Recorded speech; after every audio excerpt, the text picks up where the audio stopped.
If you're interested in aviation, you might have heard of Disney's no-fly zones over both their California and Florida theme parks. But did you know that they recently filed for the FAA to break their own rules? My name is Matt and welcome to Are You Interested?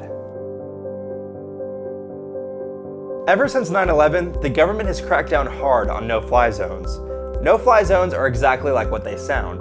They are zones designated by the government that cannot be entered via any type of aircraft under a certain altitude. These no-fly zones are implemented for safety reasons, with the threat of terrorism being the most apparent. They're usually set up around Air Force bases and other government-related assets. The FAA also designates temporary no-fly zones, most usually around major sporting events and wherever the president is currently located. Shortly after 9/11, a Disney lobbyist requested that the FAA set up one of these temporary restrictions around their theme parks. The request is granted and it became illegal to fly under 3,000 feet anywhere within 3 miles of either of these parks. Disney claimed that the request was due to security measures, but the real reason? Disney had been trying to lock down their airspace for years, attempting to prohibit pilots from entering airspace near their parks with banner ads trailing from the back of their planes. That reasoning has caused controversy, because regardless of their temporary restrictions, both theme parks have no-fly zones in effect to this day. That makes Disney World and Disneyland the only two theme parks in the US with no-fly zones. It simply does not exist outside of Disney.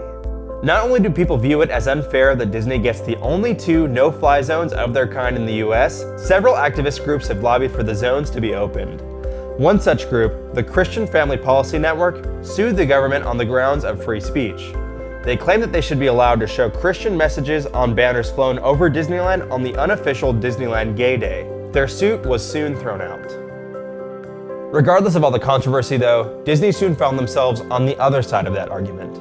In 2014, Disney began putting together a brand new fireworks show, this time with a unique new addition. Up to 50 drones, all operated automatically and flying in incredible formations. This sounds great, but they soon had to file with the FAA for an exemption to their very own no-fly zones. But even for Disney, this approval would be very difficult to obtain. The FAA has been growing more strict when it comes to the use of drones, especially for commercial use, and this proposal by Disney would break several of their guidelines. Most prominently, the 50 or so drones in use by Disney would be operated by a team of just 2 to 4 employees. Regardless, Disney got their exemption in November 2016. They are now allowed to fly drones within their parks at least until 2020, completely exempt from the controversial no-fly zones that they themselves lobbied for in the first place.